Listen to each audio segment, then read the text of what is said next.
now Aaron Forsythe is on the line, so please sit down. Please sit down immediately. Good job.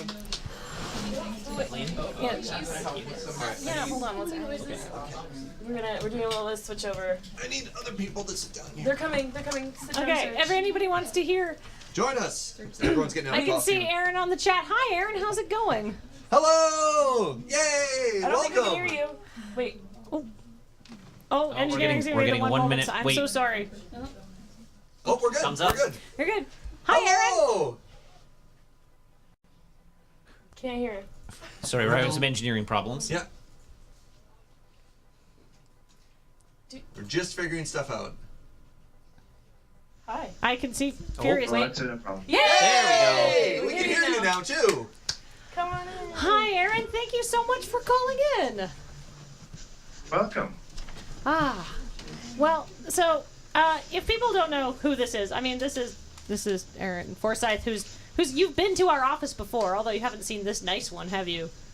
Yeah, that looks awesome. It's so much better in here. We have air conditioning now, so it won't be like a sweaty armpit the next time you come to play a pre-release. I want to come back now. Yeah, well, we'd love to have. What do you mean now? I want to come back even more. I love that. Yeah. Excellent. So, Aaron, I think a lot of people here know who you are, but do you want to just give yourself like a quick introductory explainer for people who maybe are like, I know he's a famous magic man, but and what does he do? That's right.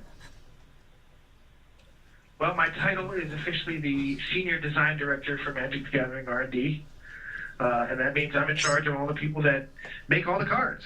Put it simply, everything, especially the gameplay functions of it. R&D has gotten big enough now where there's multiple other directors in charge of other things, but I get to do the most fun part, which is make all the card sets.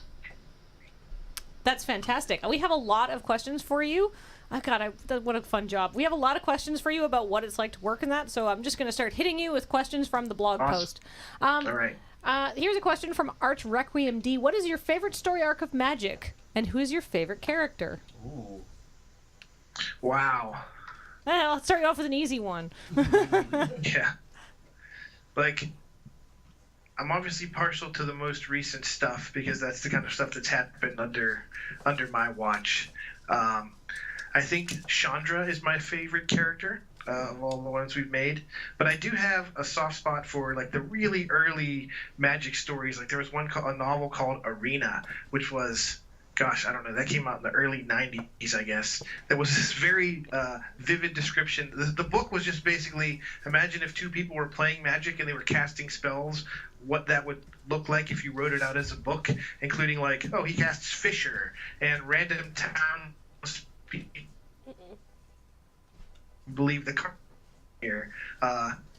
So that's kind of my earliest memory of Magic story, and that one stuck with me a lot. And obviously I'm big fan of the Brothers War and the Weatherlight Saga and all that stuff that I experienced as a player. But the Gatewatch story and the stuff we're doing now, I think, is actually my favorite stuff. Oh. Hey, Aaron. With Chandra being my favorite character. We are getting a little bit of breaking up there, so we missed the end of that. Engineering, is that just like... Is there a call? And engineering is giving me the, I don't know if we can do anything about that look, but so we had a little bit, your call broke up a bit there. If that happens, I'll try to wave you so you don't talk for like 5 minutes and we're not hearing it and you're telling us all the secrets of R&D. Since you are doing R&D and stuff, you get to look at the cards ahead of time. Oh. Yes, Johnny? I was just thinking that maybe we could switch to an audio-only call, and that would be better than no call. I think that would work. Let's do that. If that's okay with you, Aaron. No problem. All right. I'm so sorry about this. So, Johnny, will you call him back? Please just bear with us while we have a few technical difficulties here. We're having a little... Aaron's breaking up. We don't want to give you guys a substandard Aaron, call. if you just hit the mute symbol on your camera icon on your Does Johnny know we can hear him? That's fine. That's fine. Okay.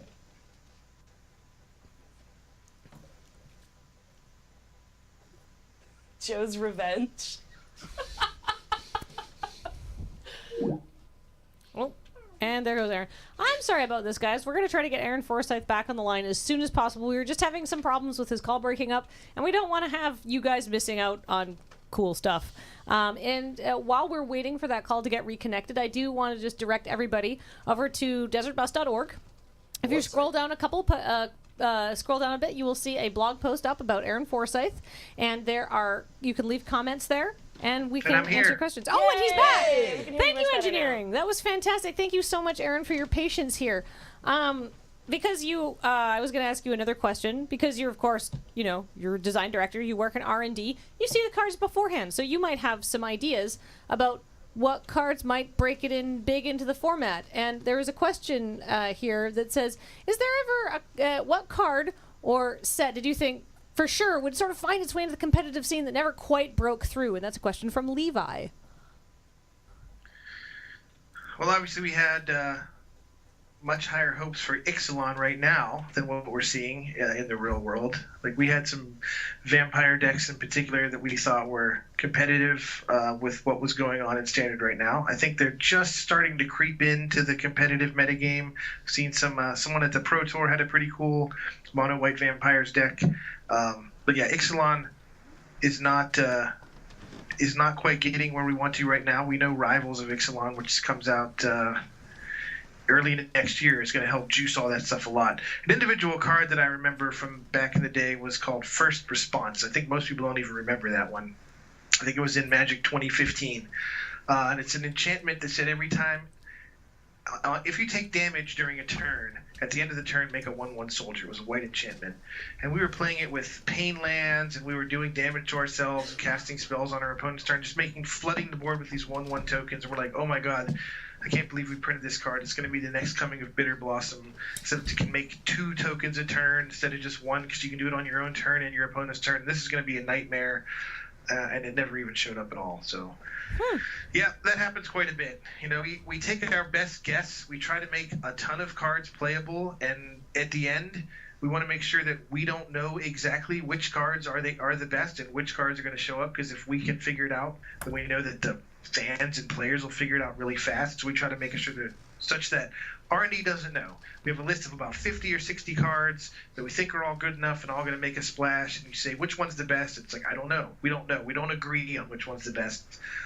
And sometimes the ones some of us personally think are going to be super hot never quite pan out. Then you have some like the Scarab God recently from Hour of Devastation, which we thought was good, but we didn't quite have pegged as awesome as it is right now and kind of the centerpiece of a lot of what's going on in the format. So a lot of guesswork. We try to make it ambiguous on purpose, and sometimes that means we get it wrong. Wow. On another design question, a couple people asked sort of variations on this question. What's your favorite card that you've designed, or favorite mechanic, or something you've had a hand in that you designed? My favorite mechanic that I designed is Scry. You're responsible for Scry? Nice. Yeah. Yeah, so I wasn't even working in R&D at the time. I was doing the website. I was the content manager for Daily MTG back when it first started. And they threw me onto the Fifth Dawn design team just kind of on a lark because they figured we could get some good articles out of my involvement for that process. Just kind of the outsiders look in on how to make Magic sets. But I ended up contributing quite a bit, including the Scry mechanic, which I'm happy to say has since been kind of more widely adopted and used just about everywhere now because people enjoy it so much. And then my favorite card of mine that I've made is Trinket Mage. That was also during the narrative What? Whoa! It's a close. It edges out Eternal Witness, which is another card that I made. Whoa! I'm all about creatures that give you value. That's how I want to play. We love value. The kind of cards I like making. Wow. Well, okay, chat is just going nuts with like whoa, and everybody in the room is very excited. So, if you had the chance to go back in time and like rebuild a mechanic from the ground up, would you do that? Is there anything that comes to mind if you're like, I would change slightly how this works now that I've seen how it actually panned out?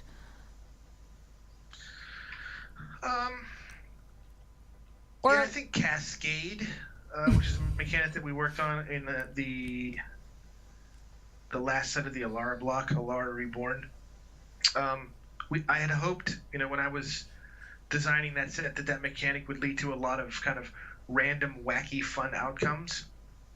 And I think that happens when you play it with kind of the bigger Cascade cards like Maelstrom Wanderer and Commander, or some of the other ones like Enlisted Worm and stuff like that, the more expensive ones. But it just turned out the cheap ones like Bloodbraid Elf and the 3-mana ones that people are using in Modern to cast stuff like Living End. It doesn't actually create variance. It actually reduces variance by quite a bit. It just, you build your deck such you know exactly what's going to happen when you cast this card. And that really kind of was the exact opposite of what we were trying to accomplish. So I would try to figure out some better way. Either just make them generally more expensive to cast, or not queue off something that was so easy to build around, like converted mana costs. So that mechanic, I think, had a lot of potential just for super fun moments, and it's kind of became degenerate pretty quickly. There's a lot of really good questions here. One, will you please unban Splinter Twin? But here's a good one. It's like, how can you talk a little bit about how you guys balance magic cards? Like, how do you guys test? Like, what does that process look like? Do you just write things and then you're like, oh, that needs to be more expensive, or maybe that needs to be cheap, or maybe we were wrong the first time? Like, what kind of process do you guys go through to make the sets fun to play and even, right? Sure. Well, I will address the Splinter Twin thing just to be thorough. Oh. I know that's a contentious ban that we made in Modern, and I think the biggest regret that people saw coming out of it when we did it was that blue kind of disappeared from the format for quite a while.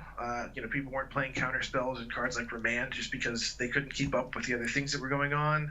And the Splinter Twin combo was a good way to end the game quickly once you took control over the first few turns. But I'm happy to say that if you look at the Modern metagame now, that blue decks and counterspell decks have carved out quite a decent space in the metagame. So no hurry to unban Splinter Twin, but I think the big complaint kind of has been addressed naturally through the movement in the format. Okay, anyway, on to the other question. How do we balance cards?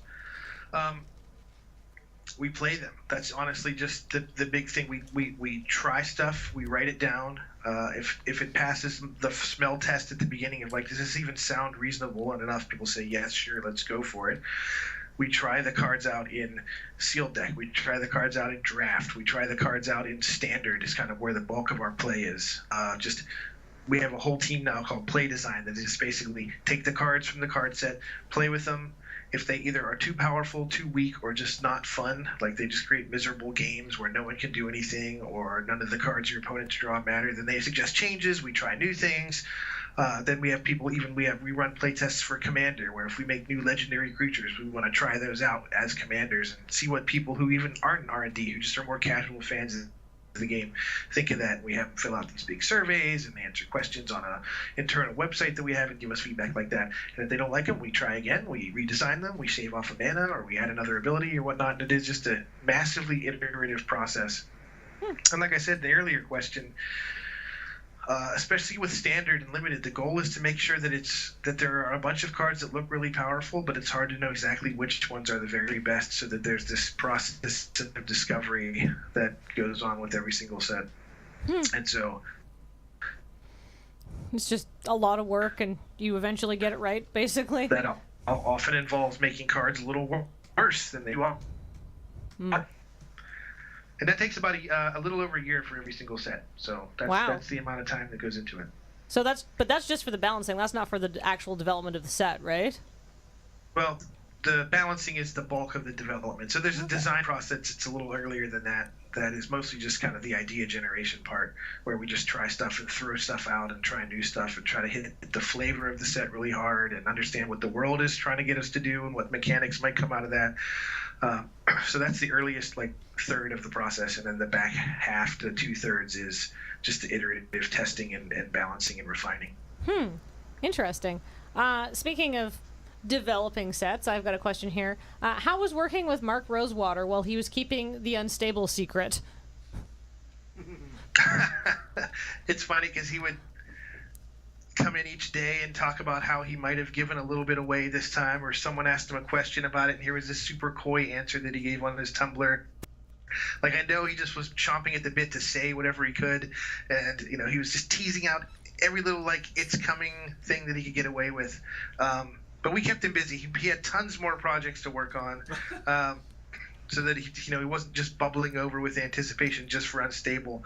But near the end, when he was putting together the FAQ and all the final touches that were going to go before the set was live, he was just beside himself with anticipation. I mean, this set has been in the works for 3 to 4 years or something like that. He has been a real trooper about keeping it quiet, teasing the audience just the right amount, and then polishing it up and getting it ready to go. And it's fantastic, and I'm so happy for Mark and everybody else that worked really closely on that set, because you guys are going to love it.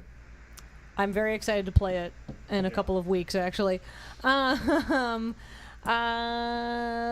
Here's a sort of a... now, if you can't talk about things, I mean, we can just say pass, but a lot of people are like, Mark would know things about things. People are like, do you think the Phyrexian storyline will ever be continued? Like, will the Gatewatch fight Phyrexia, or are we going new places first? Well, we're going to go new places, that's for sure, but, we like to strike a balance between coming up with new stuff and going new places, and then revisiting loose ends and stuff that hasn't been taken care of before. We went back to the Eldrazi, obviously. We brought back Nicol Bolas, obviously. So I mean, Phyrexia is on that short list of most iconic Magic villains, and we are obviously not going to throw that out.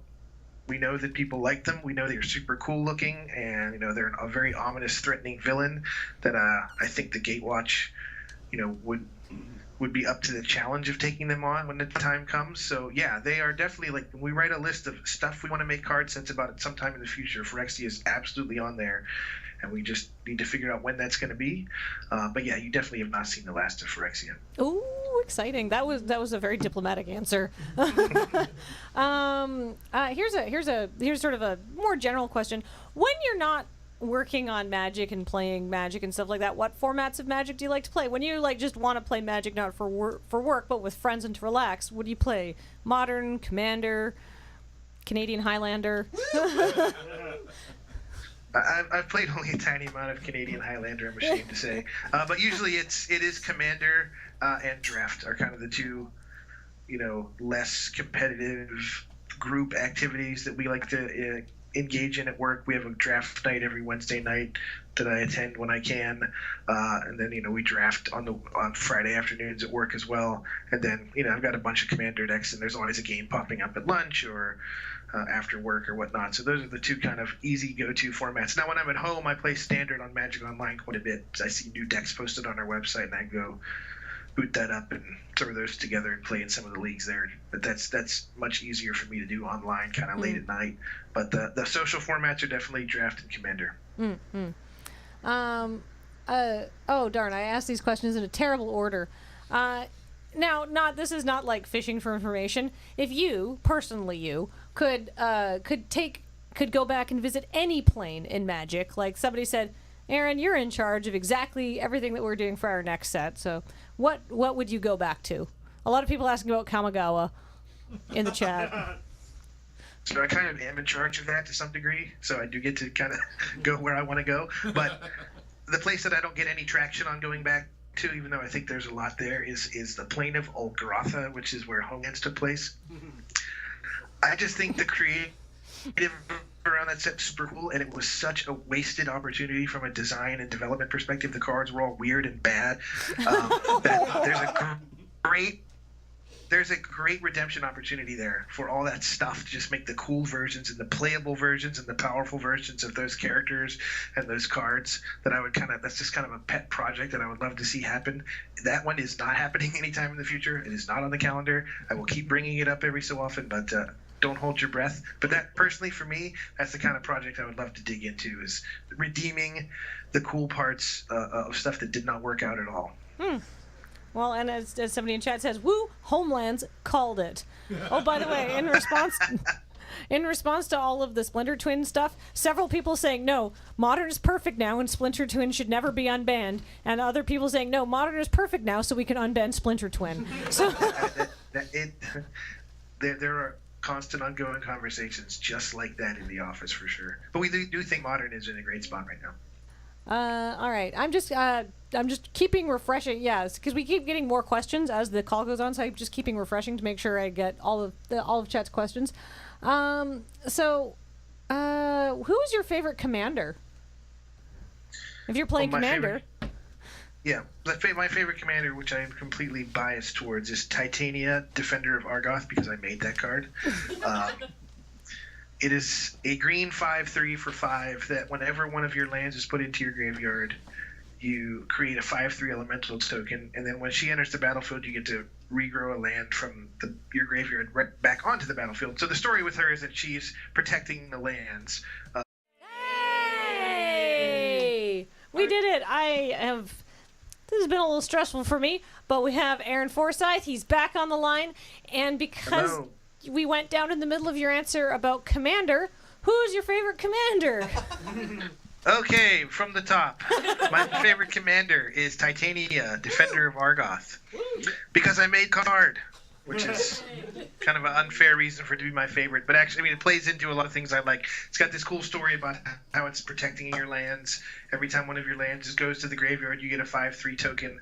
But the truth is, it's really just a cool combo enabler. You can play it with things that sacrifice your own lands, or lands that sacrifice themselves, and create an army on demand of giant 5/3 elementals, and that's what I'm out to do in Commander, is bash people with green creatures.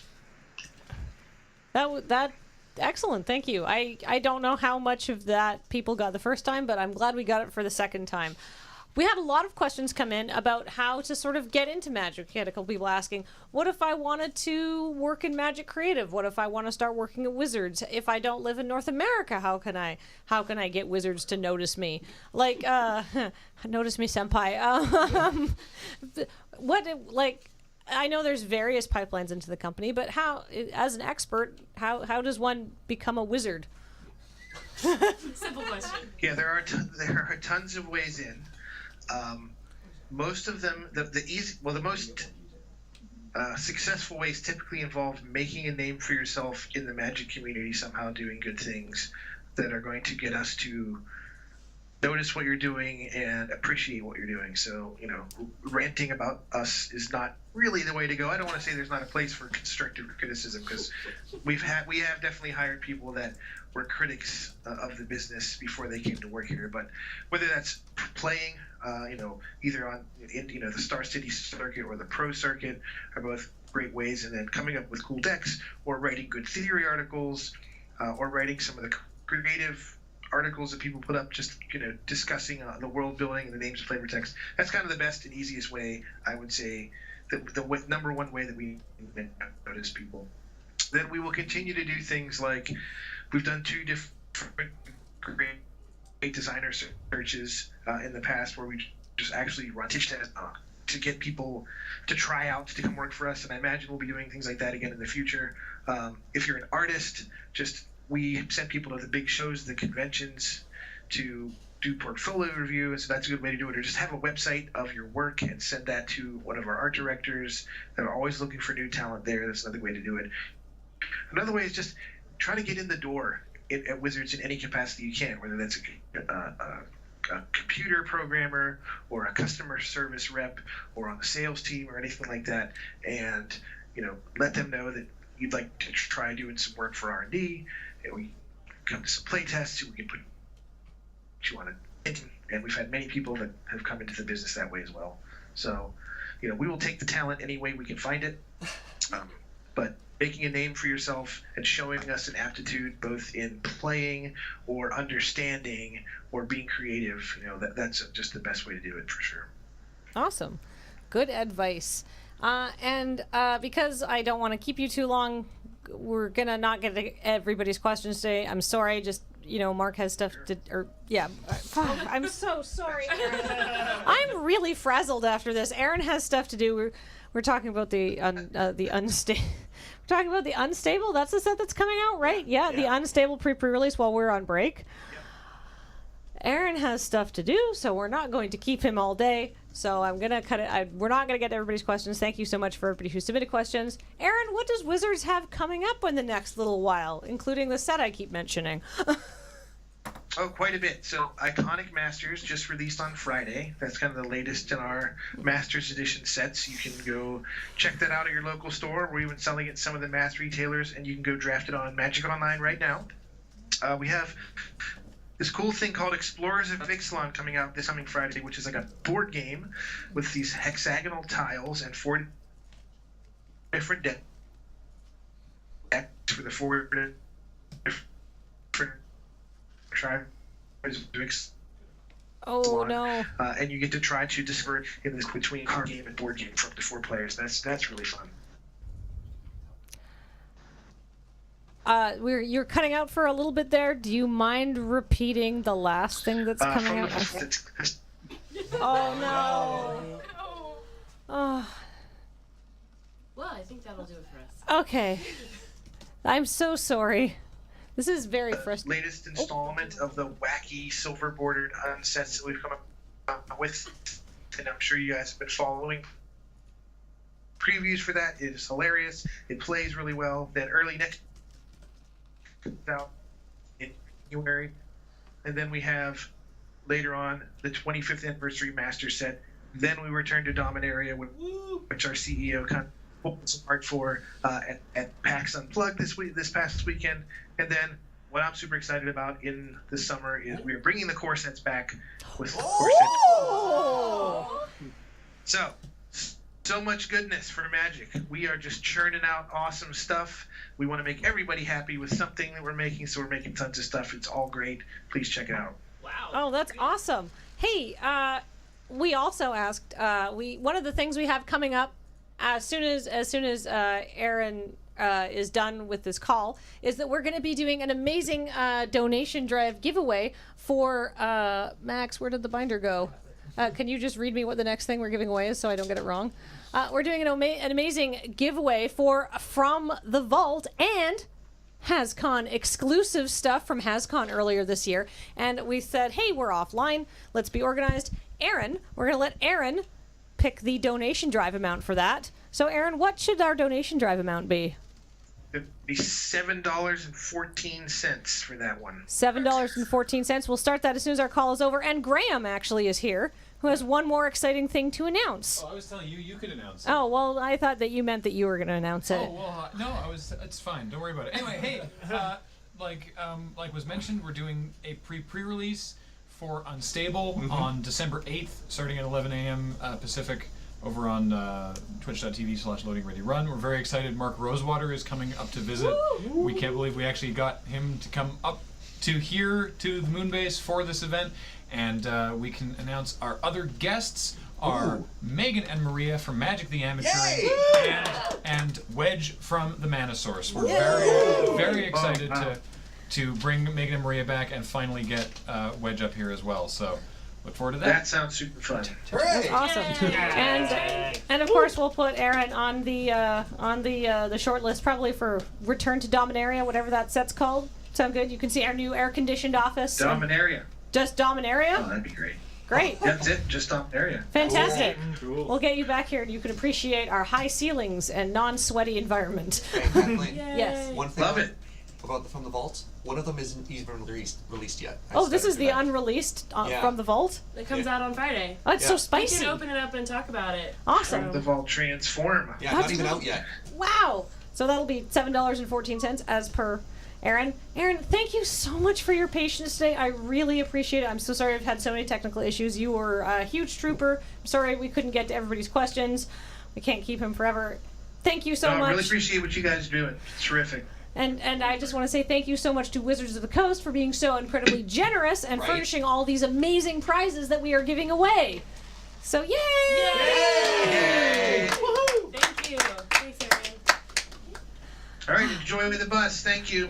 Bye. Thank you. Will someone drive for me?